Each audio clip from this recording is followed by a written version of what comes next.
মিলে আপনাদের ভাষায় কথা আমরা তো বুঝবো না, আপনারা বলেন দুজনে। হাজং এইটুকু আবার ওপাশে আছে না? হাজং আছে, এই দুইটা মহল্লা নিয়ে আর কি হাজং আছে। হ্যাঁ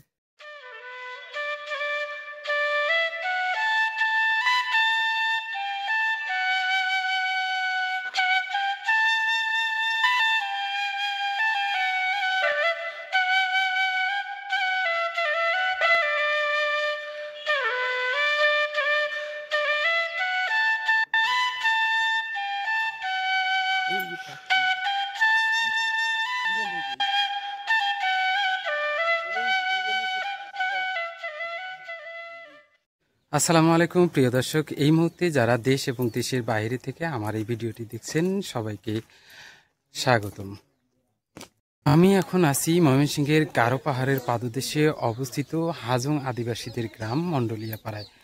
প্রিয় দর্শক, আমি আপনাদের দেখানোর চেষ্টা করব এই মন্ডলিয়া পাড়ার হাজং আদিবাসীদের জীবনযাত্রা এবং তাদের যে বাড়িঘরের পরিবেশ এবং এই গ্রামের পরিবেশটা। তো দর্শক, দেরি না করে চলুন ভিডিওটা শুরু করি।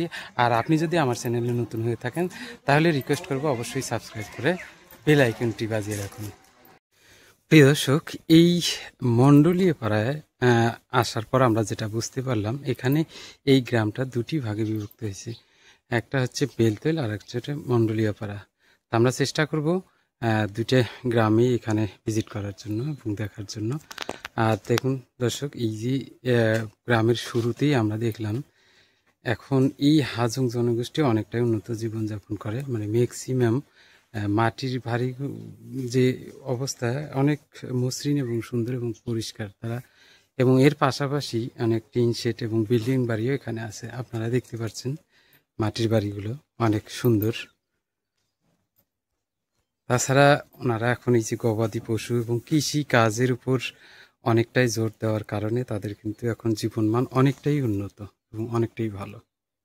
একটু ভিতরে ঢোকার চেষ্টা করব, দেখি বাড়ির ভিতরে কি অবস্থা এবং কেমন তাদের পরিবেশটা কীরকম। অনেকটাই ভালো লাগতেছে এখানে দেখে। এই বাড়িতে একটা টিনের ঘর দেখা যাচ্ছে, আর বাকিগুলো অবশ্য মাটির ঘর। দেখেন এই যেটা গবাদি পশু রাখার যে একটা আমরা গোয়াল ঘর বলি, এটা কত সুন্দর তাদের এখানে গোয়াল ঘর, পুরাটাই মাটির তৈরি। আমরা যদি ভিতরে একটু দেখার চেষ্টা করি, অনেক সুন্দর এবং পরিষ্কার। শুরুতেই খুবই ভালো লাগলো যে মাটির বাড়িগুলো এত সুন্দর এবং অনেক মাটির বাড়ি এবং রাস্তাঘাট যে পরিবেশ। আবার এই দেখেন উঠোনের মধ্যে কিন্তু কত সুন্দর একটা ফুল বাগান। এই পরিবেশটা দেখেই অনেক ভালো লাগতেছে। দিকে আমরা একটু এই সাইডে যাওয়ার চেষ্টা করি। এই সাইডে যেন কত সুন্দর সেই মসৃণ মাটির ঘর। এটা পিছন সাইডটা, আমরা একটু সামনে যাওয়ার চেষ্টা করব। দেখি আমরা চেষ্টা করি বাড়িটাও দেখার জন্য। এত সুন্দর আসলে মাটির বাড়িগুলো দেখলেই কিন্তু ভালো লাগে, তাদের পরিবেশটা এবং উঠোন দেখেন কত মসৃণ এবং দেখতে অনেকটা সুন্দর লাগতেছে। এবং প্রত্যেকটা বাড়িতে ফুলের গাছ এবং ফলের গাছ। তো দিদি, মানে এখানে আমি আরেকটুখানি জানতে চাইবো যে ওই যে মানে ধরেন আমাদের নাইতাবাড়িতে যে হিন্দুরা রয়েছে, সেই হিন্দুদের সাথে কি আপনারা মানে মেলামেশা করেন? ওরাই আলাদা না, আমরাই আলাদা। ও মানে অত বেশি মেলামেশা হয় না, কিন্তু কথাবার্তা হয়। আচ্ছা আচ্ছা। তো আপনাদের ভেতরে কি মানে যে ওই হিন্দুদের সাথে আপনাদের ছেলে মেয়েদের বিবাহ হয়? এখন হয়, আগে হয় নাই। এখন হয় কিন্তু আগে হতো না। আগে হতো না, এখন হয়। এখন হয়, তাই তো? আচ্ছা আচ্ছা। আর আপনাদের যে ভাষা, আপনার ওই যে যেটাকে বলে হাজু ভাষা, সেই ভাষাটায় আপনারা কথা বলেন? হ্যাঁ, নিজেদের মধ্যে বলেন? আচ্ছা আচ্ছা। তো একটু বলেন না দিদি, শুনি আপনারা দুজনে মিলে আপনাদের ভাষায় কথা আমরা তো বুঝবো না, আপনারা বলেন দুজনে।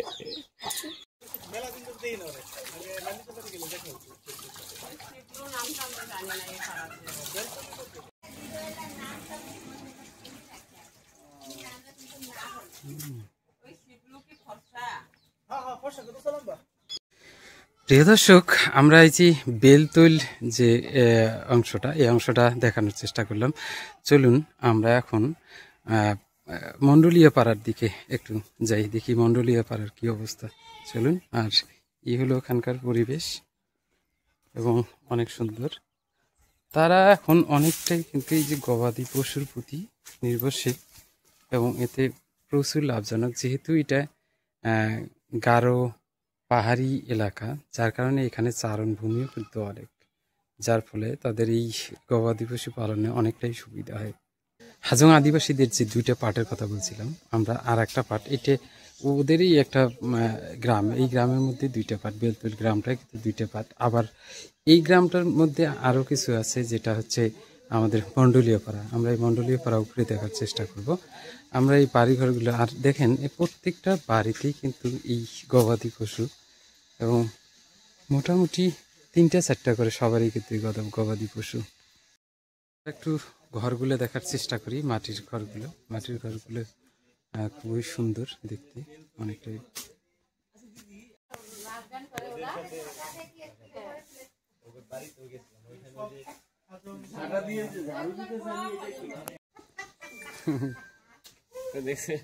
আবার হাসে।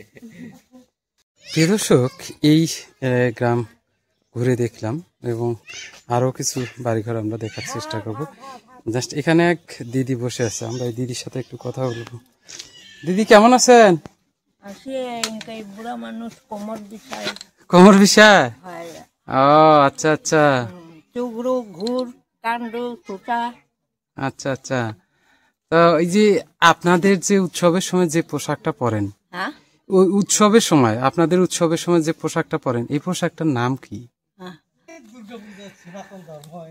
হ্যাঁ, আপনাদের যে ঐতিহ্যবাহী যে পোশাকটা, এই পোশাকটার নাম কি?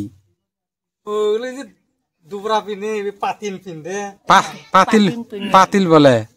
ও আচ্ছা আচ্ছা।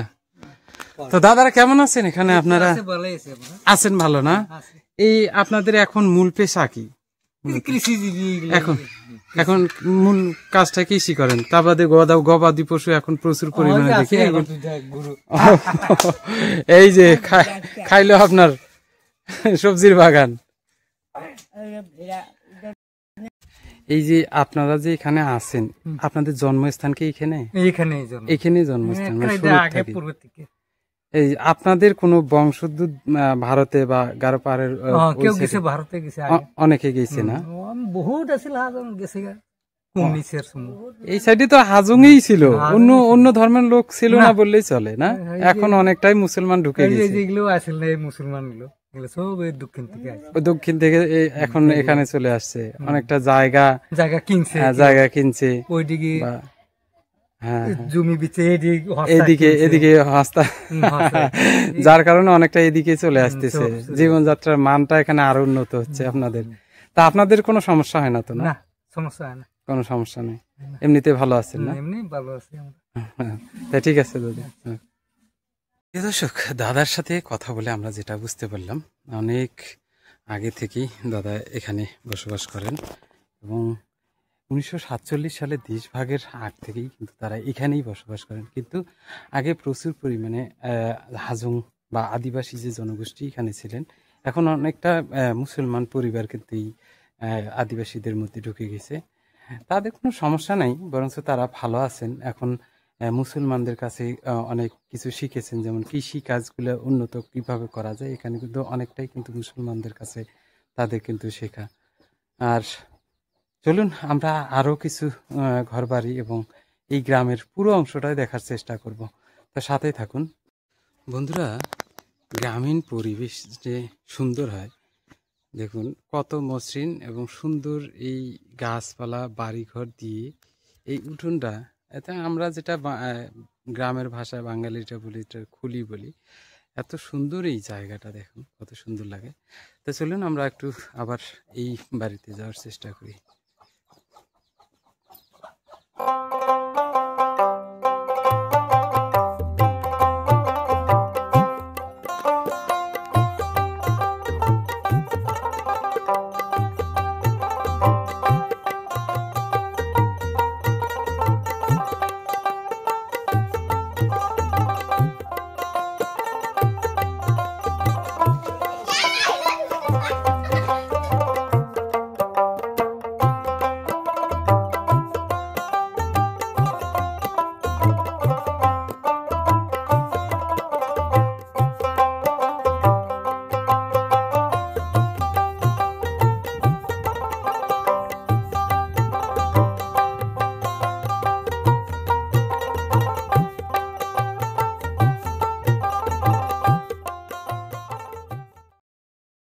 এখানে জাস্ট আপনাদের গ্রামটা জাস্ট দেখার ইচ্ছা, দেখে গেলাম।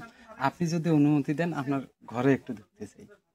ঘরে কিছু নেই। কিছু নেই, আমরা সেটাই দেখবো, যে সমস্যা নাই। আর যদি সমস্যা হয় তো যাবো না। কিসের সমস্যা?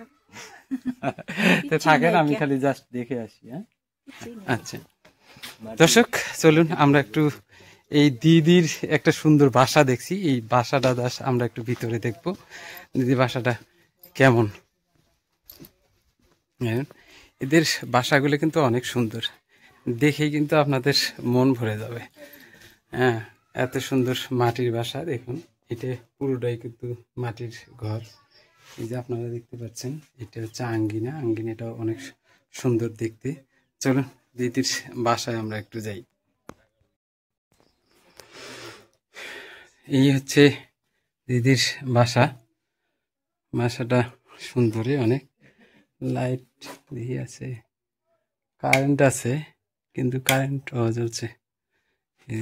তাদের পরিবেশটাও, দিদি বলছে দিদি অনেক শিক্ষিত এবং পড়ালেখা মোটামুটি ভালো, যার কারণে দিদি কিন্তু এই বইয়ের র্যাক দেখা যাচ্ছে এবং অনেকটা গোছালো। কত সুন্দর তাদের পরিবেশ। শুনুন, আর সাইডে আর একটা ঘর আছে, আমরা দেখার চেষ্টা করব। এই হলো দিদির ঘর। এনাদের পারিবারিক বা আর্থিক অবস্থা তেমন নাই, কিন্তু এই আর্থিক অবস্থায় যেমন পরিপাটি থাকে, এটা আমার মনে হচ্ছে যে এটা অনেক বেশি। আগে বিদ্যুৎ ছিল না, এখন অনেকটাই এখানে কিন্তু বিদ্যুৎ ঢুকে গেছে। দর্শক চলুন আমরা বাইরে আবার একটু দেখি। দিদির বাসা, বাসা আসলে আপনারা দেখলেই বুঝতে পারতেন কত সুন্দর এবং কত পরিপাটি। অনেক সুন্দর এই বাসাটা, যার জন্য এই বাসাটা বাহির থেকে দেখে আমি আসলে ভিতরে না ঢুকলে পারলাম না। দিদির অনুমতি নিয়ে ভিতরে দেখার চেষ্টা করলাম। আসলেই সুন্দর অনেক তাদের বাড়িঘরগুলো। প্রিয় দর্শক, এই ছিল আমাদের আজকের মণ্ডলীয় পাড়া হাজং আদিবাসীদের গ্রামের ভিডিও। আশা করছি ভিডিওটি ভালো লেগেছে। যদি ভালো লেগে থাকে তাহলে একটা লাইক এবং কীরকম লেগেছে একটা কমেন্ট করে জানাবেন।